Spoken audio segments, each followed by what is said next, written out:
క్రీస్తునందు ప్రియమైనటువంటి దేవుని బిడ్డలారా, ఈ యొక్క సమయంలో మనం ఏర్పాటు చేసుకున్నటువంటి వాక్యాన్ని మనం చదువుకుందాం. ఒకసారి పరిశుద్ధ లేఖనాలలో మనం ధ్యానిస్తున్నటువంటి వాక్యం దేని గురించి మనం చెప్పుకుంటున్నాము? దేని గురించి? ఆత్మ ఫలములను గురించి మనం ధ్యానిస్తూ ఉన్నాం. ఈ ఆత్మ ఫలాలు ఎవరు ఫలించాలి, దేనికి ఫలించాలి, ఎక్కడుంటే ఫలిస్తారు అనేది మనం చూద్దాం. ఒక్కసారి చెప్పబడినటువంటి వాక్యాన్ని ఒక్కసారి మనం జ్ఞాపకం చేసుకుందాం. ఒక యజమానుడు, ఒక తోట యజమాని, ద్రాక్ష తోట యజమాని ద్రాక్ష తోటలో ఒక చెట్టును నాటాడు. ఆ చెట్టు పేరే నువ్వు అంజూరపు చెట్టు అనకపోతే మన వాళ్ళు తాటి చెట్టు అని కూడా చెప్తారు, అందులో సందేహమే లేదు. ఏం చెట్టు నాటారు? ఒకసారి చెప్పండి, ఏం చెట్టు? నువ్వు చెప్పి కానీ అయ్యి అన్నట్టు కొంత మీరు చెప్తుంటే అంజూరపు చెట్టుని నాటాడు కదా. నాటడం అంటే మొలేసాడు. నాటినప్పుడు అది పెరగాలి, పెద్దదవ్వాలి, దానికంటే ఒక టైం ఉంది. ఆ టైం వరకు దానిని పరామర్శించడానికి ఒక పనివాడికి అప్పచెప్పాడు.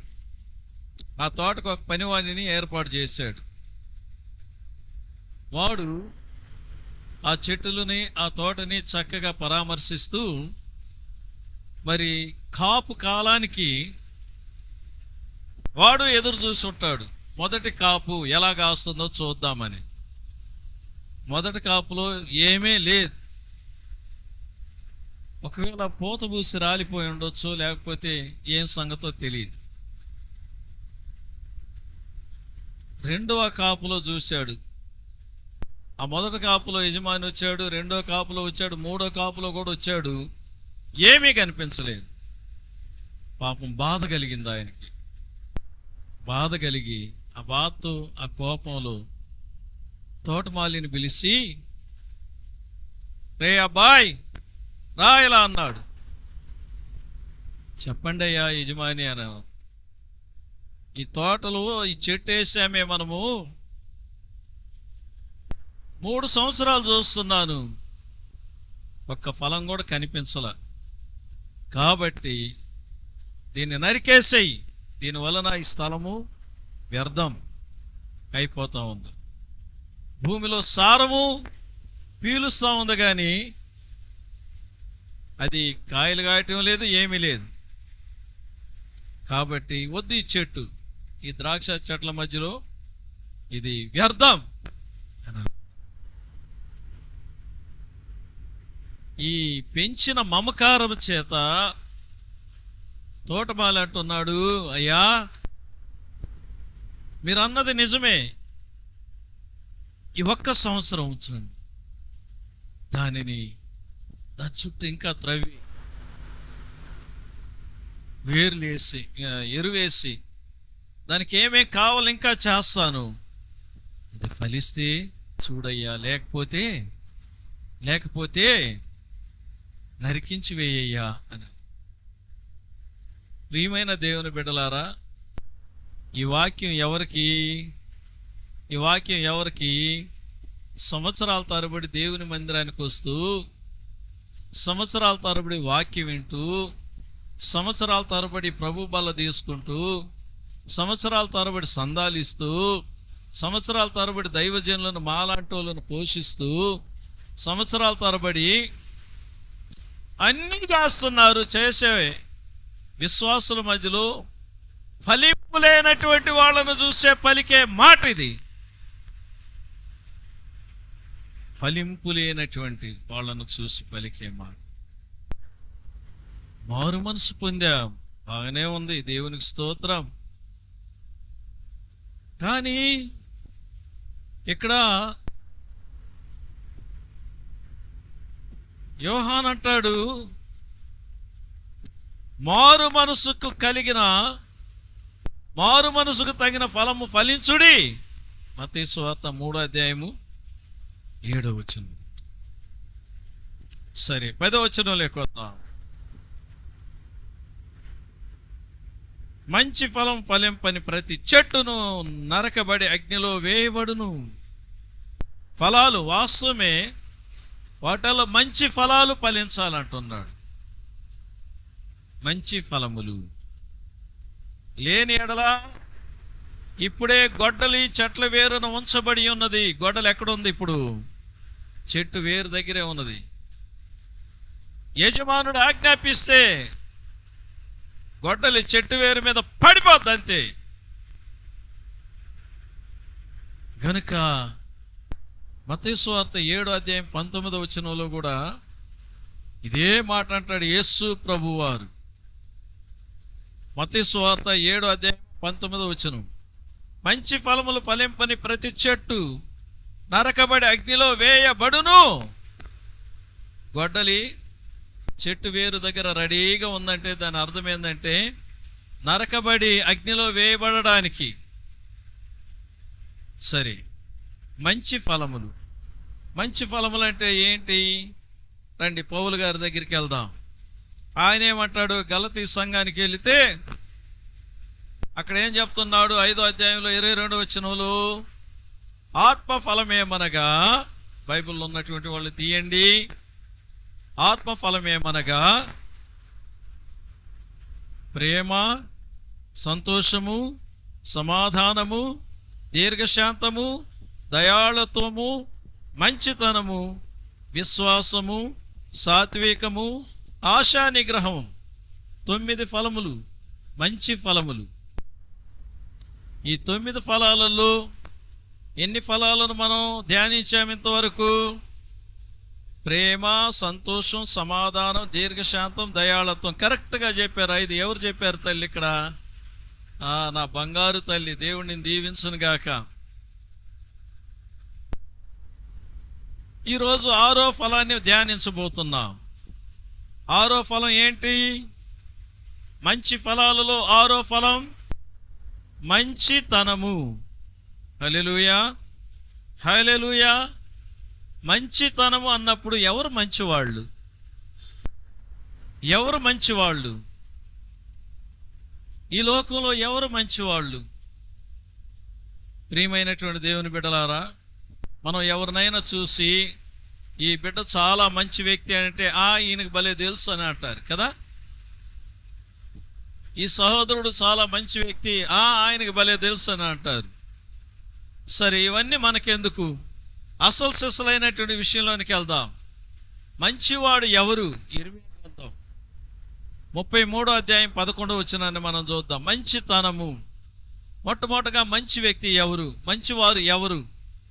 ఇర్మీయా గ్రంథం 33:11 మనం చూద్దాం. తెలుగు బైబిల్లో ఉన్నటువంటి బిడ్డలు తీయండి. సరే,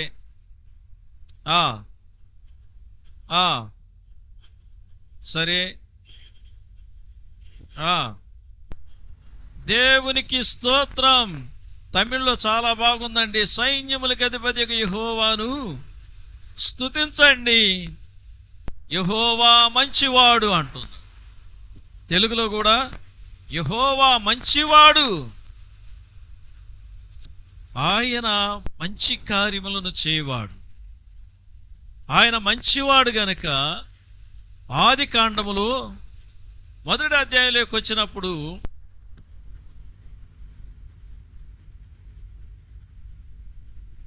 ఆయన సృష్టిని సృష్టించేటప్పుడు ఆయన కలుగు చేసిన ప్రతిదానిని, కొన్ని విషయాలను మంచిదైనట్టుగా ఆయన చూశాడు.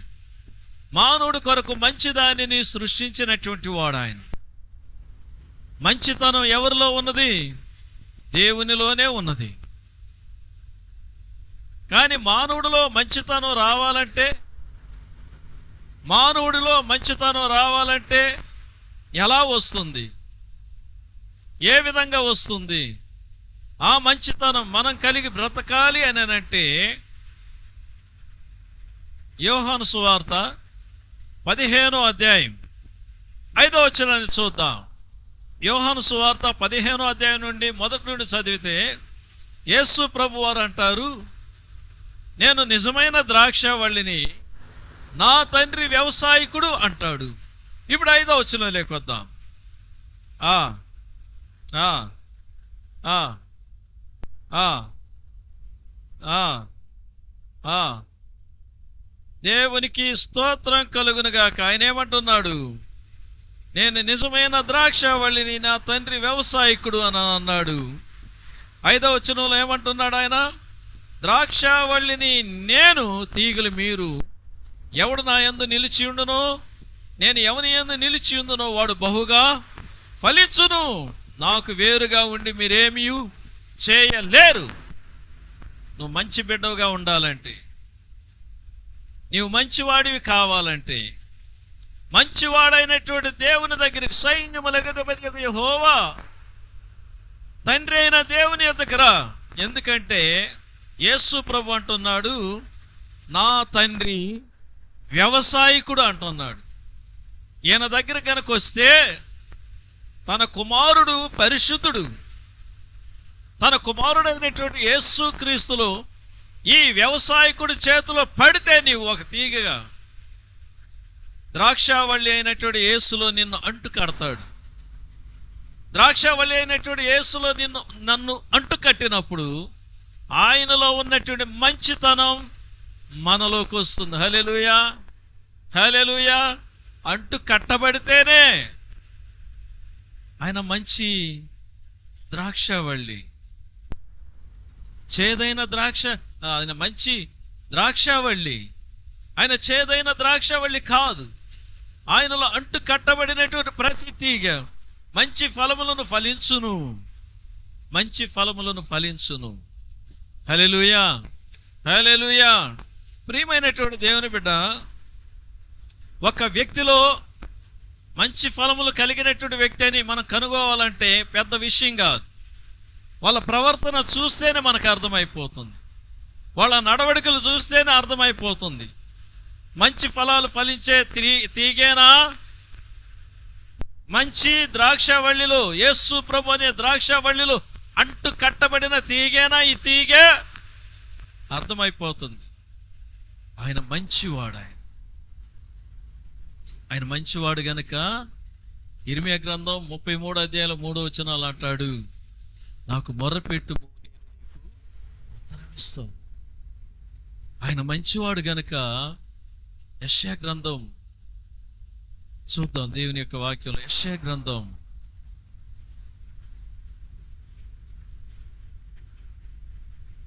49వ అధ్యాయంలో, క్షమించాలి, సరే 49వ అధ్యాయంలోకి వద్దాం. మనం అనుకున్నట్టుగా 49వ అధ్యాయంలో 15వ వచనాన్ని మనం చూద్దాం. స్త్రీ తన గర్భమున పుట్టిన బిడ్డను కరుణింపకుండా తన చంటి పిల్లను మరుచున, వారైనా మరుచుదురు గాని నేను నిన్ను మరువను.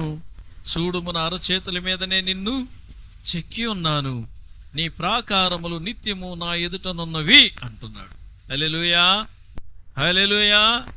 ఆయనలో ఉన్న మంచితనం, దుఃఖపడుతూ, వేదన పడుతూ, కృంగిపోతూ, నాకెవరూ లేరు, నన్ను అందరూ మర్చిపోయారు, నేను దిక్కుమాలిన స్థితిలో ఉన్నాను అని కృంగిపోయే బిడ్డలను చూసి ఆయన అంటాడు, స్త్రీ తన గర్భమున పుట్టిన బిడ్డను మరుచునా, వారైనా మరుచుదురుగా నేను నిన్ను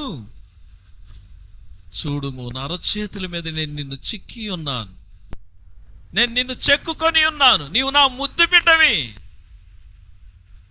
నీ ప్రాకారములు నా ఎదుట ఉన్నాయి. అనగా నీ సమస్తమైనటువంటి నీ బాగోగులన్నీ నా చేతిలో ఉన్నాయి, నీ క్షేమం నా చేతిలో ఉన్నది, నా కాపుదల నీకు ఎల్లప్పుడూ ఉంటుంది, భయపడకు.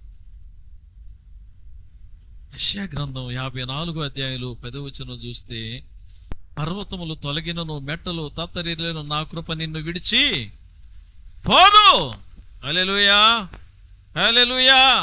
మంచివాడు ఆయన, నీ యందు జాలి పడేవాడు ఆయన.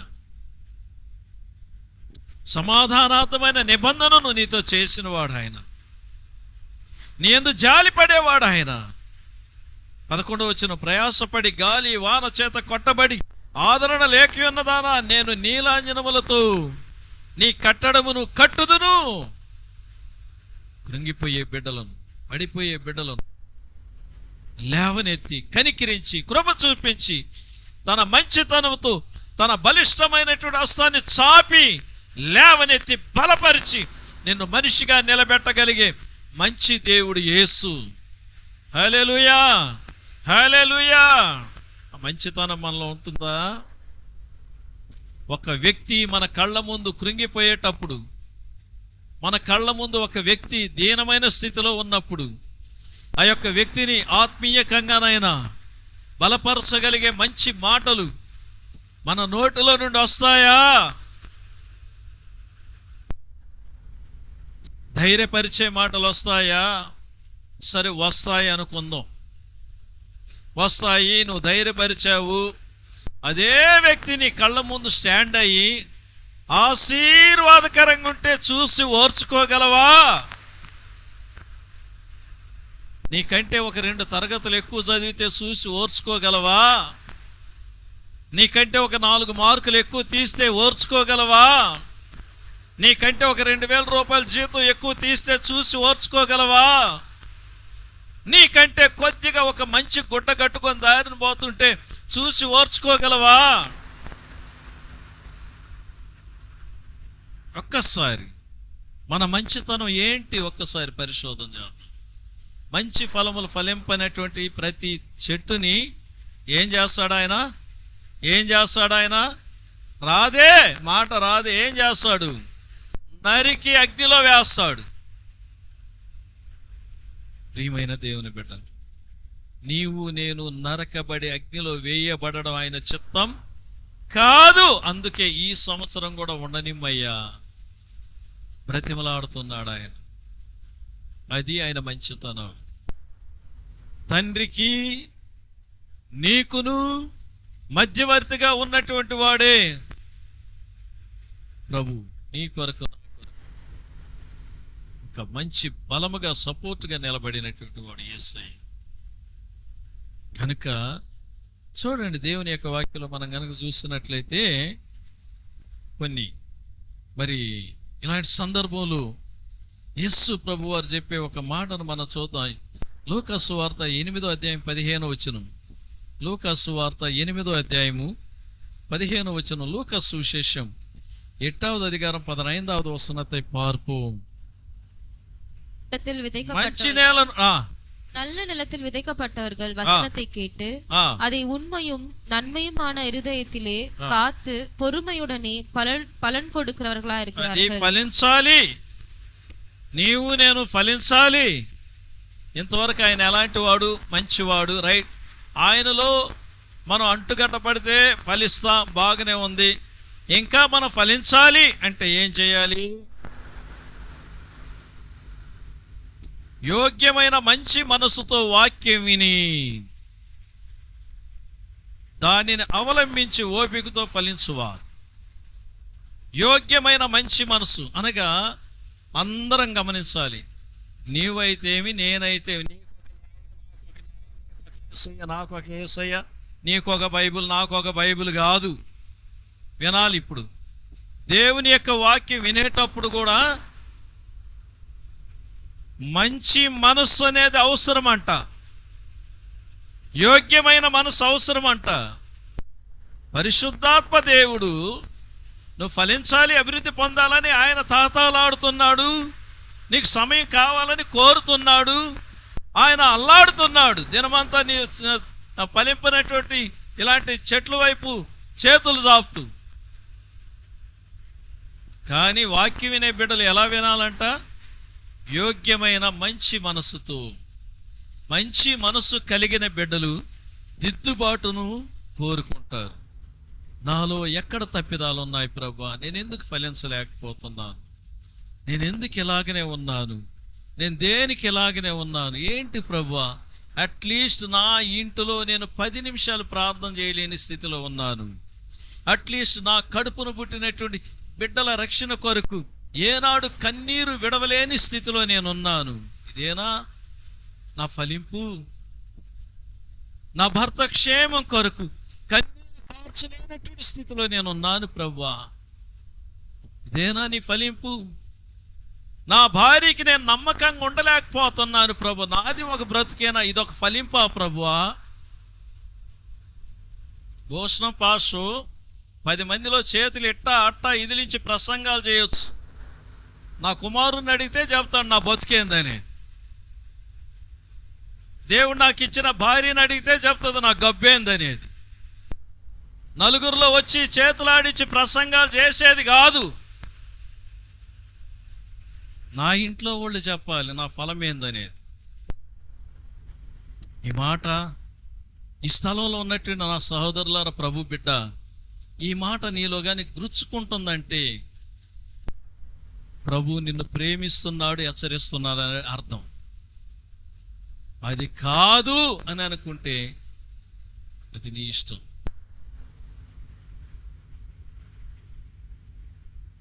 యోగ్యమైన మంచి మనసుతో వాక్యం విని దిద్దుకొని ప్రభు వైపు చూసినట్లయితే ఫలిస్తావు, ఫలిస్తావు, నువ్వు ఆశీర్వాదకరంగా ఉంటావు, మంచి ఫలాలు ఫలిస్తావు. మంచి ఫలాలు ఫలించాలి అనుకుంటే మంచి మనసుతో వాక్యం విను, యోగ్యమైన మనసుతో విను.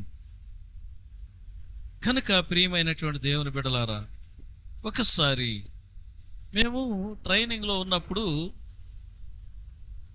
సంవత్సరంలో మార్చి నెల వరకు మేము కాలేజీలోనే హాస్టల్లోనే ఉంటాం. మార్చి నెల వరకు రెయ్యనక పగలనక చదవాలి రాయాలి, సరైన ఆహారం ఉండదు. యూట్యూబ్లో వాక్యం వినే బిడ్డలు అందరూ ఉన్నారు, మీరే కదా వినేది, అందరూ వింటారు. ఏప్రిల్ నెలలో, మార్చిలో ఎగ్జామ్స్ అయిన తర్వాత ఏప్రిల్ నెలలో మమ్మల్ని క్యాంపుకు పంపిస్తారు. క్యాంప్ అంటే ఎక్కడో దిక్కుమాలినటువంటి గ్రామాలకు పంపిస్తారు. నా అనేవాళ్ళు అక్కడ ఎవరు ఉండరు. మా సూట్ కేసులు తీసుకొని ఆ గ్రామాలకు వెళ్ళి ఏదో ఒక పాత ఇంట్లో మా సూట్ కేసులు పెట్టుకొని మాకేదో ఉన్నది మేమే వండుకొని తింటూ ఇక కరపత్రికలు, డ్రమ్ములు, కంజీర్లు తీసుకొని ఊరి మీదకి వెళ్తాం. ఆనాడు దినాలలో టీవీలు, ఈ సెల్ ఫోన్లు ఇవన్నీ లేవు కాబట్టి ఒక వీధిలో నిలబడి పాటపాడి డ్రమ్ము కొడితే ఎక్కడెక్కడో వాళ్ళందరూ పరుగులేడతారు, మా చుట్టూ ఉంటారు. దాంట్లో ఇద్దరు వాక్యం చెప్తారు. ఇద్దరంటే డాన్ ప్రీచింగ్ అంటే ఒకళ్ళు తూర్పు ఒకళ్ళు మళ్ళతారు,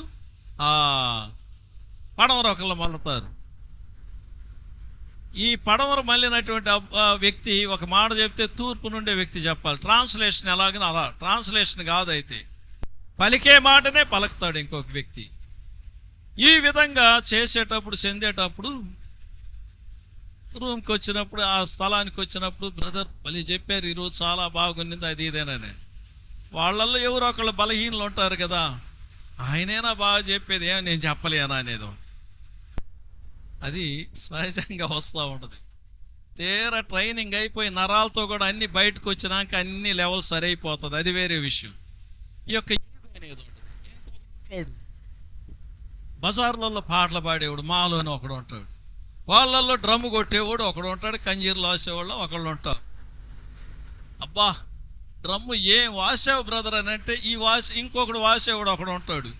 అప్పుడు నేను సరిగ్గా వాయలేనా, అది తెలిసి తెలియనటువంటి వయసు కాబట్టి అలా ఉంటుంది. కానీ సంవత్సరాల తరబడి వాక్యం వింటా, దేవుని ఆరాధన చేస్తా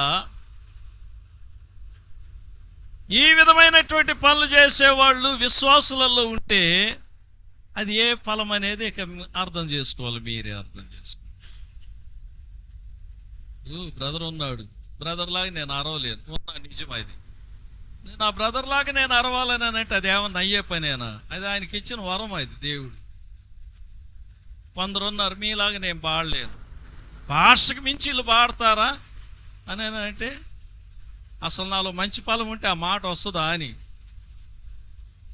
అది చేదైనటువంటి ఫలాలు. కనుక ఇక్కడ ఉన్నటువంటి ఒక్కొక్క బిడ్డలకి దేవుడు మంచి తలాంతులు ఇచ్చాడు, వాడుకోండి, ఉపయోగించుకోండి, సమయానికి రండి, వాడబడతారు. కనుక ప్రియమైనటువంటి దేవుని బిడ్డలారా, మనం ఫలించాలంటే యోగ్యమైన మంచి మనసుతో వాక్యాన్ని వినాలి. వినినప్పుడే ఫలించగలుగుతాం.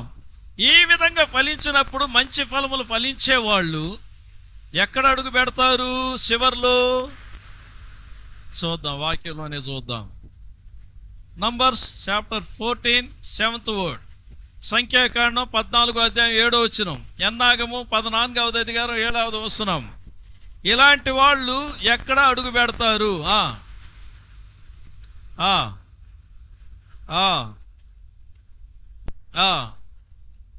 ప్రియమైన దేవుని బిడ్డలారా, చూడండి, మిక్కిలి మంచి దేశం. చెప్పిన మాట విని చేసేవాళ్ళు, చెప్పిన మాట విని చెప్పిన మాట ప్రకారం ప్రవర్తించేవాళ్ళు, చెందేవాళ్ళు ఒకటి మంచి ఫలాలు ఫలిస్తారు.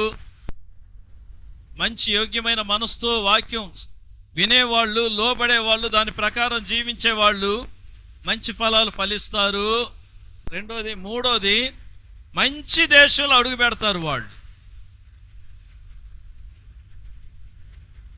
కనుక ప్రియమైనటువంటి దేవుని బిడ్డలారా, ఎవరికైనా మనం మంచిది చేసినప్పుడు, నువ్వు చేసిన మేలుకి కీడు ఎవరన్నా తలపెడితే బాధపడకండి.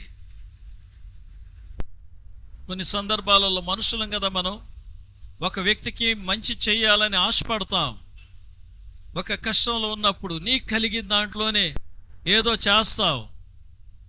నీ పంచ కిందనే గంజి నీళ్ళు దాగి ఉంటాడు, నువ్వే ఆ మనిషిని, ఆ యొక్క వ్యక్తిని ఆదరించి ఉంటావు, నువ్వే ఎంకరేజ్ చేసి ఉంటావు.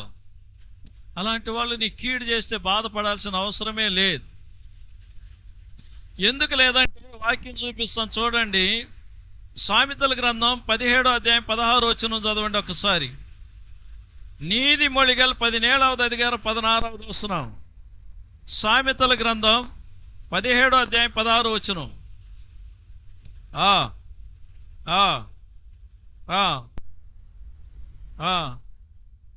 17:16 వచనం. అది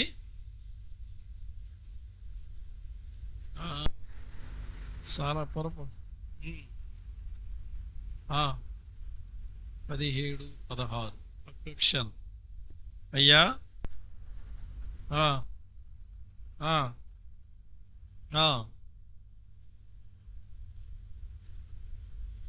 17:16 సరే. అదే అదే అదే అదే అదే అదే అదే ఎక్కడ ఏ వచ్చినావు? అది 13. చూడు మనోళ్ళు ఏ విధంగా పెట్టేశారు. దేవుడికి స్తోత్రం కలుగునుగా, హల్లెలూయా అనే 16 అనేనా.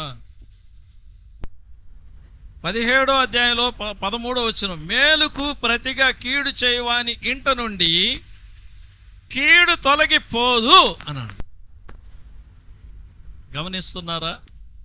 నువ్వెవరికైతే మేలు చేస్తావు, ఎవరికైతే మంచి చేస్తావు, ఎవరినైతే ఆదరిస్తావు, ఎవరి కొరకైతే రాత్రి బౌళ్ళు ప్రార్థన చేస్తావు, ఎవరి కొరకైతే వాళ్ళ ఇళ్ళకు పోయి మంచి వాక్యాలు చెప్పి, మంచి మాటలు చెప్పి వాళ్ళని ఆశీర్వదించి వస్తావు, ఎవరికైతే నువ్వు పీడికిడి మెతుకులు పెడతావు, ఎవరికైతే అందరూ పాస్లే కదా అని చెప్పి 10 రోజులు కానికిస్తావు,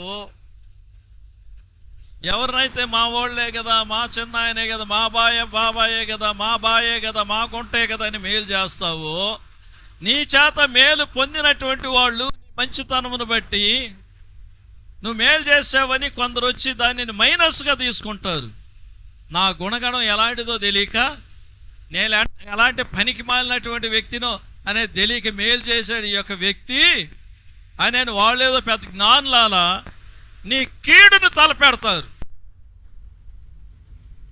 నీ కీడును తలపెడతారు, నీకు దుఃఖాన్ని కలుగు చేస్తారు, నీ మనస్సును బాధ పెడతారు, నిన్ను వేదన పెడతారు. అలాంటప్పుడు కాస్త బాధపడతావు. తర్వాత ప్రతీకారం తీర్చుకోవాలని ప్రయాసపడకు.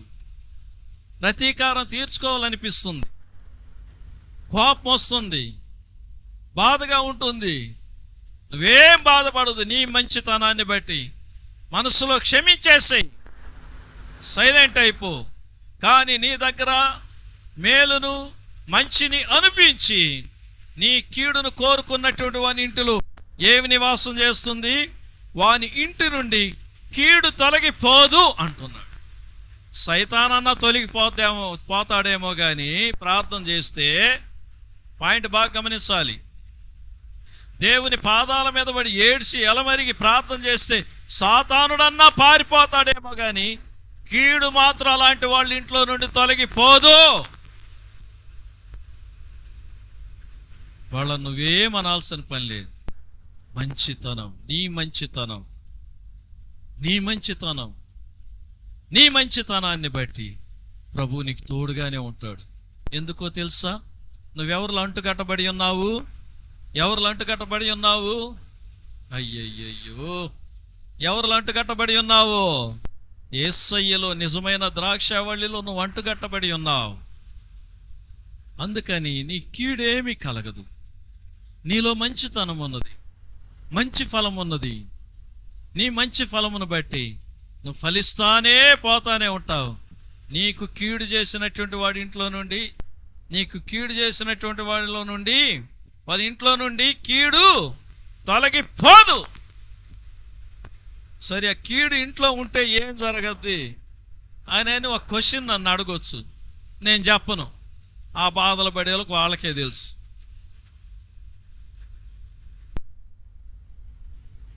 కనుక క్రీస్తునందు ప్రియమైనటువంటి దేవుని బిడ్డలారా, ఈ యొక్క ఉదయకాల సమయంలో మంచి మనసుతో వాక్యం, మంచి విశ్వాసగా ఎదుగు, మంచి పరిచారకుడుగా దేవుని పనిచేయి, మంచి దాసునికి మంచి యజమానుడిగా, యజమానురాలుగా ఉంది.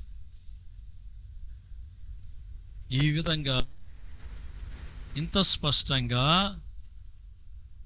ఈ సంఘములు, ఈ మందిరములు పరిశుద్ధాత్మ దేవుడి నీతో మాట్లాడేటప్పుడు బయటికి వెళ్ళి సత్యమే లేదు ఎక్కడనంటే ఇక అది నీ ఇష్టం. అది ఎంతకు మించి ఊరేం చేయదు. సత్యమే లేదని,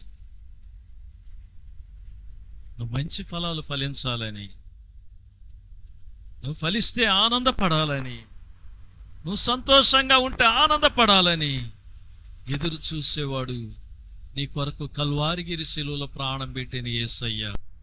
హల్లెలూయా, హల్లెలూయా. ఆయన గొర్రెలకు మంచి కాపరి. యోహాను సువార్త 10వ అధ్యాయంలో 10వ వచనంలో ఆయన మంచివాడు, ఆయన మంచితనమును బట్టి గొర్రెలకు మంచి కాపరిగా ఉన్నాడు. మంచి మేత కలిగినటువంటి భూమిలో తన గొర్రెలను మేపువాడై ఉన్నాడు. అందుకే దావీదు అంటాడు 23వ కీర్తనలో, యెహోవా నా కాపరి, నాకులేమీ కలగదు. హల్లెలూయా, చెప్పండి హల్లెలూయా. ఏది మందంగా ఉన్నారు ఏంది? నాకేదో అర్థం కాల. ఊర్లో ఏమన్నా జరిగిందా ఏంది? భయం వేస్తుంది నిజంగానే. హల్లెలూయా, హల్లెలూయా. ప్రియమైనటువంటి దేవుని బిడ్డలారా, మంచి ఫలములు ఫలించాలి. చివరిగా ఒక ఇంటి యజమానిని గురించి చెప్పుకొని ముగిచ్చేస్తాం. 2వ దినవృత్తాంతముల గ్రంథం 24వ అధ్యాయం 16వ వచనం, 2వ నాళాగము 24వ అధికారం 16వ వచనం.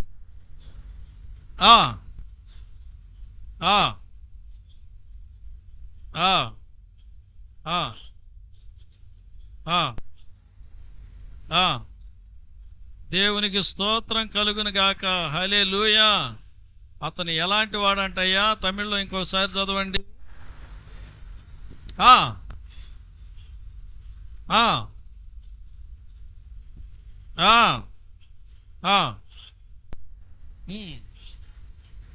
అయ్యా, దేవునికి స్తోత్రం. తెలుగులో ఎలా ఉందంటే యెహోయాదా అనబడినటువంటి ఈ యొక్క భక్తుని గురించి ఏం చెప్తున్నాడంటే, యెహోయాదా దినములు గడిచిన వృద్ధుడై చనిపోయెను. అతడు చనిపోయినప్పుడు 130 ఏండ్లవాడు. అతడు ఇశ్రాయేలీలలో దేవుని దృష్టికిని తన ఇంటి వారి దృష్టికిని మంచివాడై ప్రవర్తించెను. గనుక జనులు దావీదు పట్టణమందు రాజుల దగ్గర అతను పాతి పెట్టిరి అంటున్నాడు.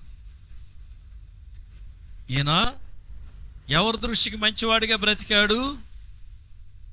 దేవుని దృష్టికి మంచివాడు, తన ఇంటి వారి దృష్టికి మంచివాడు, ప్రజలందరి దృష్టికి మంచివాడు. కొందరు భర్తలు ఉంటారు, ఆయన్ని ఊరందరూ పొగడుతుంటారు. అమ్మా, మీ ఆయన ఎంత మంచోడమ్మా, ధర్మ తండ్రి అమ్మ అంటాడు. ఇంటికి వస్తే భార్యకి పరమ విరోధిగా పనికి మాలిన బ్రతుకుతుంటాడు.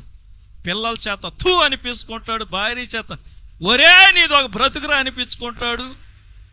ఇంట్లో వాళ్ళేమో ఊసి కప్పెడుతుంటారు, ఊర్లో వాళ్ళేమో పొగడుతూ ఉంటారు.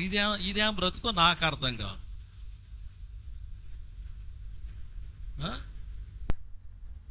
ఇదేం బ్రతుకో నాకు అర్థం కాదు.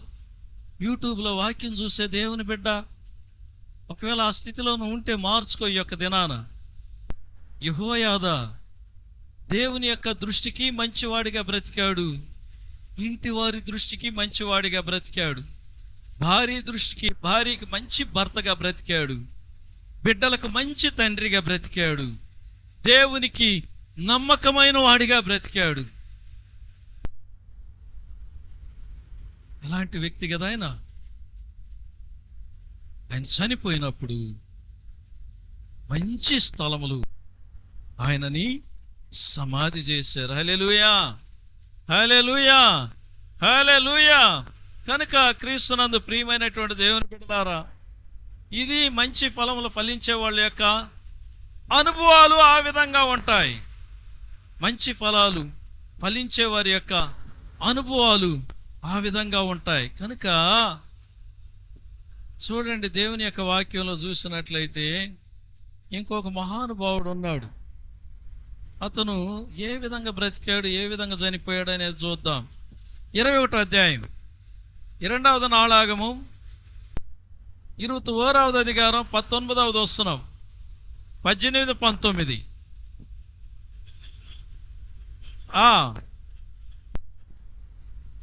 పేగులలో జబ్బు వచ్చింది.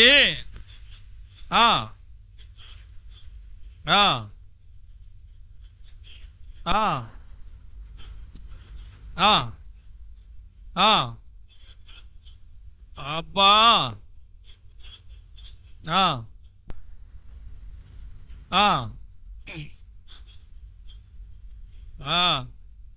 ఎందుకను? ఎందుకు కొలతలేదంట?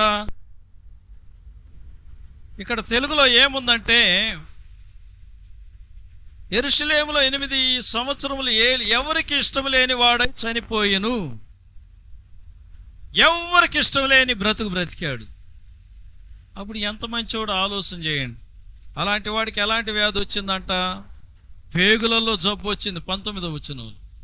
ఎవడికి ఇష్టం లేనటువంటి బ్రతుకు అంటే అతని బ్రతుకు ఎంత నీచమైన బ్రతుకో చూడండి.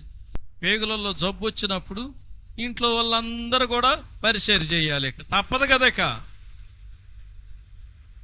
దేవునికి విరోధమైన బ్రతికి, దేవునికి విరోధమైన ఆలోచన చేసి, దేవునికి విరోధమైన మార్గాలలో పోయి ఎవరికి ఇష్టం లేని బ్రతుకు. కొందరు ఉంటారు, వాళ్ళ బ్రతుకులు ఏమో నాకు తెలియదు, ఎట్ట బ్రతుకుతారో, ఎట్ట తింటారో, వాళ్ళకి ఎట్ట కంటికి నిద్ర వస్తుందో నాకు అర్థం కాదు. వాళ్ళు చెప్పే విషయాలు వింటుంటే గుండెలు పగిలిపోతాయి.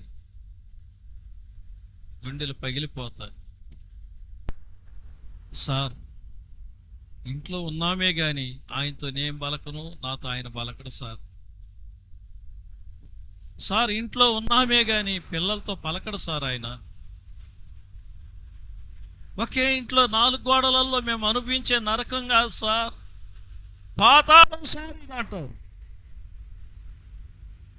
ప్రియమైన నా చెల్లిలా, నా అక్క, నా తమ్ముడు, అయ్యా నాకన్నా వయసులో పెద్దవాళ్ళు, అన్నగారులారా, అలాంటి పరిస్థితుల్లో ఇక్కడ ఎవరన్నా కానీ ఉంటే వద్దు, అలాంటి జీవితం వద్దు, అలాంటి బ్రతుకు మనకు వద్దయ్యా. దాని కొరకు దేవుడు నిన్ను నన్ను ఈ సంవత్సరం, ఈ 2026 సంవత్సరంలో మనం ప్రవేశింపజేసిన దాని కొరకు కాదయ్యా. దేవుడు నీకు ఇచ్చింది భార్యనిచ్చింది సంతోషంగా ఉండమని.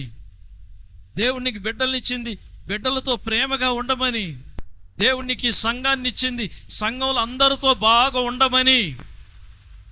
దేవుడు నీకు దైవజనుని ఇచ్చింది దైవజనుని అర్థం చేసుకొని దైవజనుని ప్రేమించమని.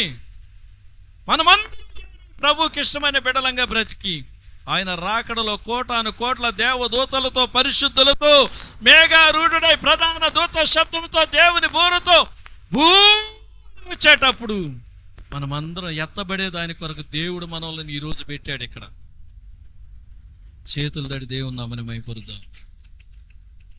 ముద్ద లాంటి జీవితం మనకొద్దు.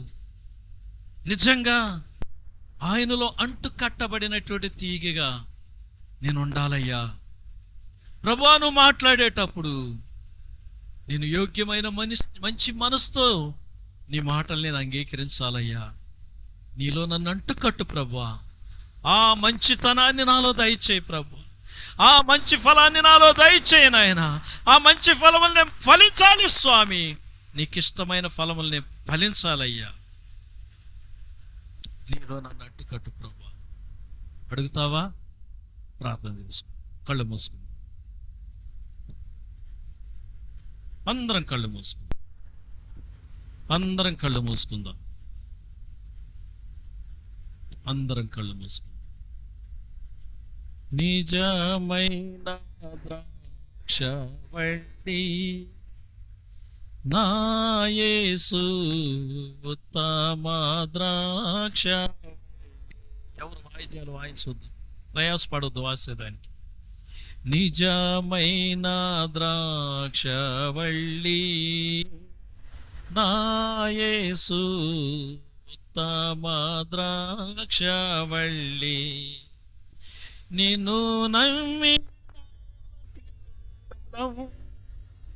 మేము నిలచి ఎదిగెడు తీగెలం.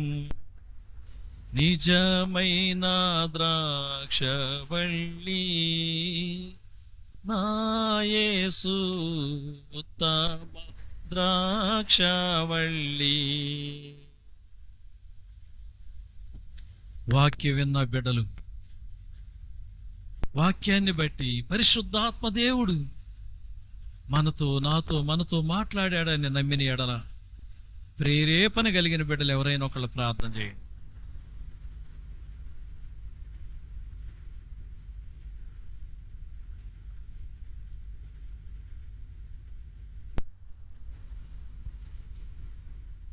స్తోత్రము పరిశుద్ధ దైవానికి వందనాలు, స్తుతులు, స్తోత్రాలు చెల్లించుకుంటున్నాను నాయన ప్రభా.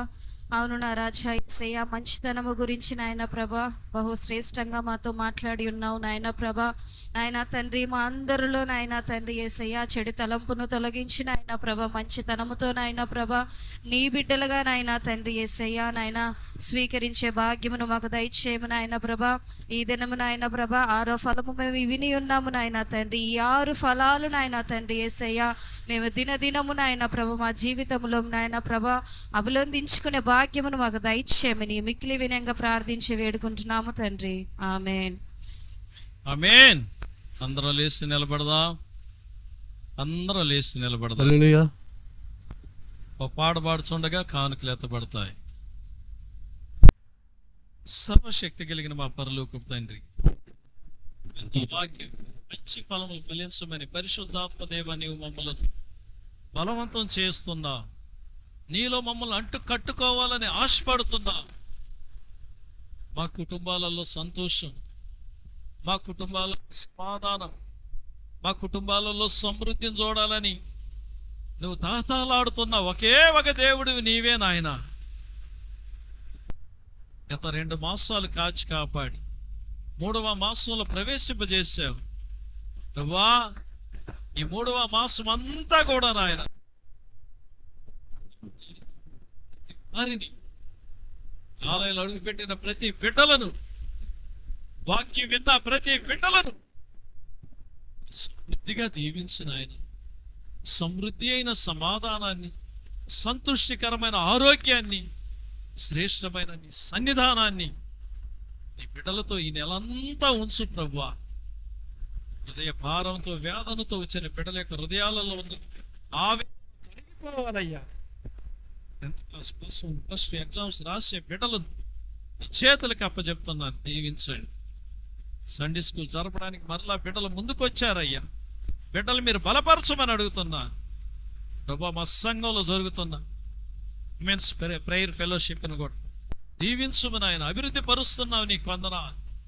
ప్రతి వారం నాయన ఏదో ఒక పలహారం స్త్రీల సమాజ కూడికి తెచ్చి పెడుతున్న బిడ్డలు పెంచిలమ్మ గారి కుటుంబాన్ని దీవించండి. అదే రీతిగా నాయన ఈ 40 దినాలలో ప్రభా వాక్యం చెప్పినటువంటి ప్రతి బిడ్డలను, వాక్యాన్ని పంచుకున్న ప్రతి బిడ్డలను ప్రభా నీ చేతులకు అప్పచెప్తున్నాను. నిజంగా ఒక్కొక్క బిడ్డలు ఒక్కొక్క రీతిగా చక్కగా ఆశీర్వాదకరంగా వాడబడుతున్నందుకు నీకు వందనాలు. నీ బిడ్డలకి ఇచ్చిన తలాంతులను బట్టి నీకు స్తోత్రాలు నాయన. సంఘంలో నాయన మీరే సంఘ కాపరిగా, సంఘ పెద్దగా, ఆలోచనకర్తగా, మా నాయకుడిగా మీరు మాకుండి మీరు మమ్మల్ని నడిపించండి. మీరు మాకు సహాయం చేయండి అయ్యా. ఎత్తబడిన కానుకల్ని రాజ్య వ్యాప్తి కొరకే వాడి వచ్చే వారం ఉమెన్స్ డే ప్రభువా, వచ్చే ఆదివారం ఉమెన్స్ డే, వచ్చే ఆదివారం వాక్యానికి రాబోతున్నటువంటి సహోదరిని కూడా 2 అంతల ఆత్మతో నింపి మీరు బలంగా వాడుకోండి అయ్యా. ప్రభువా ఈ 1వ తారీఖున ఈ ఆలయంలో అడుగుపెట్టిన ప్రతి బిడ్డలు ఏ బంధకాలలో ఉన్నారు, ఏ కష్టాలలో ఉన్నారు, ఏ బాధలలో ఉన్నారు, ఏ యొక్క ఉడుదుడుకుల మధ్యలో ఉన్నారు, అవన్నీ కూడా ఎక్కడెక్కడే ప్రభా విడిపోవాలి నాయన. ఈ బిడ్డలు ఆశీర్వాదకరంగా ఉండాలి.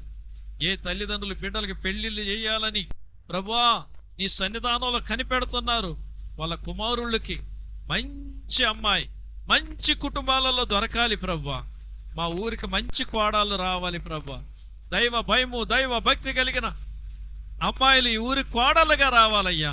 అత్తామామలను ప్రేమించి, అత్తామామలకు లోబడి, అత్తామామలను ప్రభువా ఇదిగో నాయన గౌరవించే మంచి అమ్మాయిలు మా సంఘానికి రావాలి నాయన. గర్విష్ఠులు, దైవ భయం భక్తి లేనోళ్ళుగా ఈ ఊరికి రాకూడదు నాయన. మంచి బిడ్డలు రావాలయ్యా. కుటుంబాలు మేలుకరంగా ఉండాలయ్యా బిడ్డలు. ఆ విధమైనటువంటి కార్యాలు మీరు చేయండి. సంఘాన్ని దీవించండి. యేసయ్య పరిశుద్ధమైన నామములు అడుగుతున్నాను తండ్రి.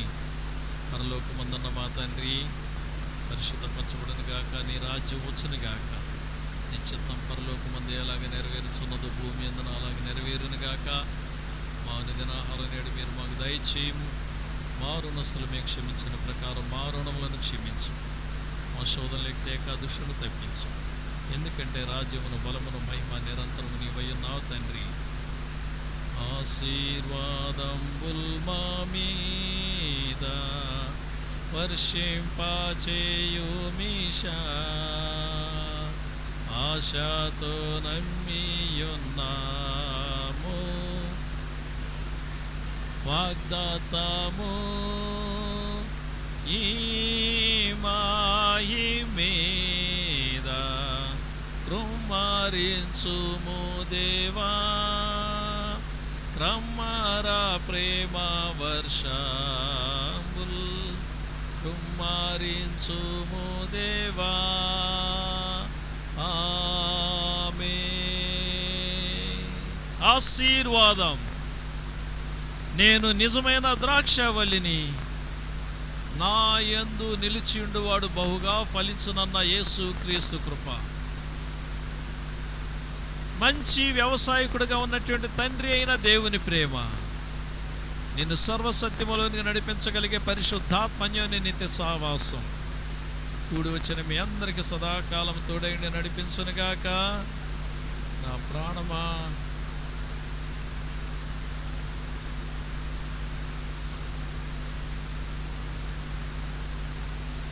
ఆమేన్. అందరికీ వందనాలు. Praise the lord.